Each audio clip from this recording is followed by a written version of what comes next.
Hi guys, welcome to my channel. இன்னைக்கு நம்ம சேனல்ல சோர்சிங் மெத்தட்ஸ் தான் பார்க்க போறோம். அதுவும் ரொம்ப ஈஸியா என்னோட ஸ்டைல்ல வாங்க பார்க்கலாம். ரெக்ரூட்மெண்ட்னா ரெஸ்யூம் ஸ்கேன் பண்றது மட்டும் இல்ல, ரைட் கேண்டிடேட்டை ஃபைண்ட் பண்ணாதான் ஹோல் ப்ராசஸ் ஸ்மூத்தா போகும். இன்டர்னல் சோர்சிங், எக்ஸ்டர்னல் சோர்சிங்னு ரெண்டு டைப்ல இருக்கு. அதை சரியா புரிஞ்சுக்கிட்டா ரெக்ரூட்மெண்ட் ரொம்பவே ஈஸி ஆயிடும்.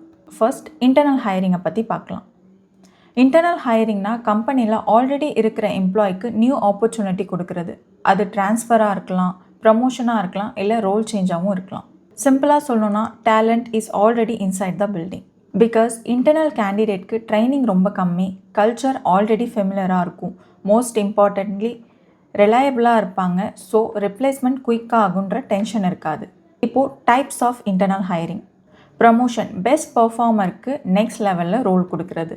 அப்புறம் ட்ரான்ஸ்ஃபர், ஒரு டீம்லேருந்து இன்னொரு டீமை ட்ரான்ஸ்ஃபர் பண்ணுவாங்க.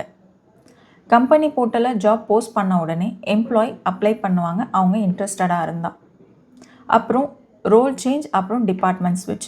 ஸ்கில்ஸ் மேட்சாக இருந்தால் ரோல் சேஞ்ச் பண்ணுவாங்க, டிபார்ட்மெண்ட்டும் ஸ்விட்ச் பண்ணலாம். எக்ஸாம்பிளாக சொல்லணுன்னா, சப்போர்ட் டீமில் 2 years ஒர்க் பண்ணுற கேண்டிடேட் குவாலிட்டி அஷூரன்ஸ்க்கு இன்ட்ரெஸ்டட்னா மேனேஜர் ப்ளஸ் ஹெச்ஆர் 2 பேரும் இன்டர்வியூ எடுப்பாங்க. அதில் எவாலுவேட் பண்ணி பர்ஃபெக்ட் ஃபிட்டுனா இன்டர்னலாகவே ஹையரிங்கை க்ளோஸ் பண்ணிடுவாங்க. அப்புறம் இன்டர்னல் ஹையரிங்கோட அட்வான்டேஜஸை பார்க்கலாம். ஃபாஸ்ட், ஆல்ரெடி எம்ப்ளாய் இருக்கிறதுனால ப்ராசஸ் சூப்பர் ஃபாஸ்ட்டாக நடந்துடும். லோ காஸ்ட், ரெக்ரூட்மெண்ட் எக்ஸ்பென்ஸும் ரொம்ப கம்மி. Training easier, company system already தெரிஞ்சவங்க தான், ட்ரைனிங்கும் குயிக்காக இருக்கும். அப்புறம் க்ரோத் ஆப்பர்ச்சுனிட்டி, எம்ப்ளாய்க்கு கரியர் க்ரோத் பண்ண சான்சஸ் இருக்குது. அதுக்கப்புறம் happy employee, promotion and recognition கூட மோட்டிவேஷன் லெவலும் டாப்பில் இருக்கும். இப்போது இன்டர்னல் ஹையரிங்கோட கான்செப்ட் பார்க்கலாம். லிமிட்டட் ஆப்ஷன், கம்பெனிக்கு புது டேலண்ட் வராமல் இருக்கும். இன்டர்னல் பாலிடிக்ஸ், ப்ரமோஷன்னாலே சின்ன சின்ன மிஸ் அண்டர்ஸ்டாண்டிங், கான்ஃப்ளிக்ட்டும் வரலாம். அப்புறம் same volt method, new ideas வர சான்சஸ் கம்மியாக இருக்கும். சேம் ஸ்டைலில் தான் ஒர்க் கண்டினியூ ஆகும். Let's move on to external hiring. இதுதான் ஃபெமிலராக எல்லாருமே யூஸ் பண்ணுற சோர்சிங் மெத்தட். எக்ஸ்டர்னல் ஹையரிங்னா கம்பெனிக்கு வெளியில் இருக்கிற கேண்டிடேட்டை ஹையர் பண்ணுறது. New face, new talent, new idea. Why company hire from outside? இன்டர்னலாக கேண்டிடேட் யாரும் செட் ஆகலைனாலும், ஸ்கில்ஸ் ரேராக இருக்குது அப்படின்னாலும், இல்லை கம்பெனி எக்ஸ்பேண்ட் பண்ண போகிறாங்க அப்படின்ற சுச்சுவேஷனில் எக்ஸ்டர்னல் ஹையரிங் தான் ஒரு பெஸ்ட் ஆப்ஷனாக இருக்கும். Type of external hiring. First, job portal. Recruiter job போர்ட்டலில் போய் கீவேர்ட்ஸை போட்டு சர்ச் பண்ணி ரெஸ்யூமேவை கலெக்ட் பண்ணுவாங்க. அப்புறம் சோஷியல் மீடியா ஹையரிங். சோஷியல் மீடியாவில் ஜாப் போஸ்ட் பண்ணதுக்கப்புறம் கேண்டிடேட்ஸ் அவங்களாவே வாலண்டியராக வந்து டைரெக்டாக மெசேஜ் பண்ணுவாங்க, அவங்களோட ரெஸ்யூமேவையும் இமெயில் பண்ணுவாங்க.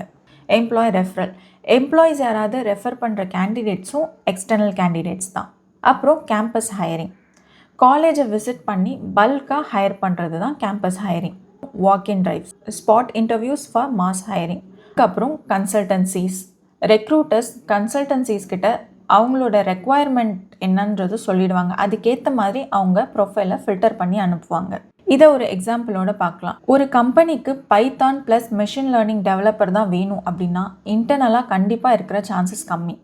ஸோ ஹெச்ஆர் ஜாப் போர்ட்டலில் போய் சர்ச் பண்ணி கேண்டிடேட்ஸ் எடுத்து ஷார்ட் லிஸ்ட் பண்ணுவாங்க. அவங்களுக்கு சம்டைம் டைரெக்டாகவும் மெசேஜ் பண்ணி இன்டர்வியூக்கு வர வச்சு ஹையர் பண்ணலாம். எக்ஸ்டர்னல் ஹையரிங்கோட அட்வான்டேஜஸ் என்னன்னு பார்க்கலாம். Large talent pool, new skills and idea, புது நாலேஜ் அண்ட் ஃப்ரெஷ் ஐடியா கம்பெனிக்குள்ளே வரும். Good for expansion, company scale up ஆகணும்னா புது டீம் பில்ட் பண்ணுறது தான் பெஸ்ட். அதுக்கப்புறம் ரேர் ஸ்கில் அவைலபிள், இன்டர்னலாக இல்லாத ரேர் ஸ்கில்லும் எக்ஸ்டர்னலாக கண்டிப்பாக கிடச்சிடும். இப்போது எக்ஸ்டர்னல் ஹையரிங்கோட சேலஞ்சஸ் என்னன்னு பார்க்கலாம். Time consuming, interview process and notice பீரியட்னால டைம் ரொம்ப எடுத்துக்கும். அதுக்கப்புறம் கல்ச்சுரல் மிஸ்மேட்ச், கம்பெனி கல்ச்சருக்கு அடாப்ட் ஆகிறது கொஞ்சம் கஷ்டமாக இருக்கும். அதுக்கப்புறம் ட்ரைனிங் ரெக்குவயர்மெண்ட், சிஸ்டம் அண்ட் ப்ராசஸை புரிஞ்சுக்கிறதுக்கு ட்ரைனிங் எடுத்துக்க கொஞ்சம் லேட் ஆகும். ஸோ கைஸ், இதுதான் internal and external hiring. Internal ஹையரிங்கில் அட்வான்டேஜஸ் நிறைய. ரைட் பர்சன் ஆல்ரெடி ஆஃபீஸ்லேயே இருப்பாங்க, ஹெச்ஆர் ஃபர்ஸ்ட் அவங்கள செக் பண்ணுவாங்க. இந்த hiring simple, smart and super ஃபாஸ்ட்டாக நடந்துடும். அதுக்கப்புறம் ஃப்ரெஷ் டேலண்ட், ஃபாஸ்ட் ஐடியா, கம்பெனிக்கு பர்ஃபெக்ட் மேட்ச் வெளியிலேருந்து வருவாங்க. ரெக்ரூட்டர் ஸ்மார்ட்டாக பிக் பண்ணி ஹையர் பண்ணுவாங்க. ஸோ கைஸ், இந்த வீடியோ உங்களுக்கு யூஸ்ஃபுல்லாக இருந்துச்சுன்னா லைக், ஷேர் அண்ட் சப்ஸ்கிரைப் பண்ண மறந்துடாதீங்க. அப்படி கீழே இருக்க பெல் ஐக்கானையும் ப்ரெஸ் பண்ணுங்கள். இதே மாதிரி யூஸ்ஃபுல்லான வீடியோவில் இன்னொரு நாள் வந்து பார்க்குறேன். பை.